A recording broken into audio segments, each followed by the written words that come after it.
Hello বন্ধুরা, কেমন আছো? আশা করি সবাই ভালো আছো, সুস্থ আছো।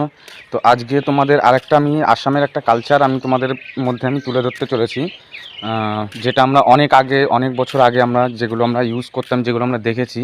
এখনও সেই রীতিনীতি এখনও এই আসামে প্রচলন আছে এবং প্রত্যেকটা বাড়িতে এই জিনিসটা আছে। ঠিক আছে, কী জিনিস দেখো, হচ্ছে পাতকুয়ো।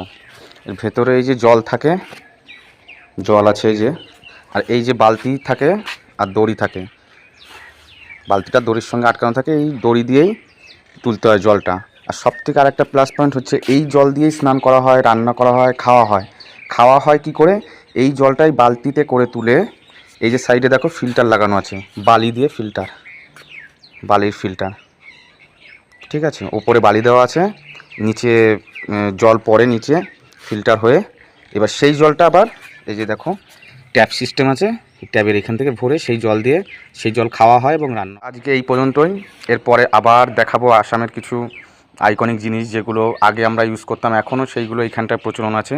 ঠিক আছে, তো চলো, বাই, টাটা।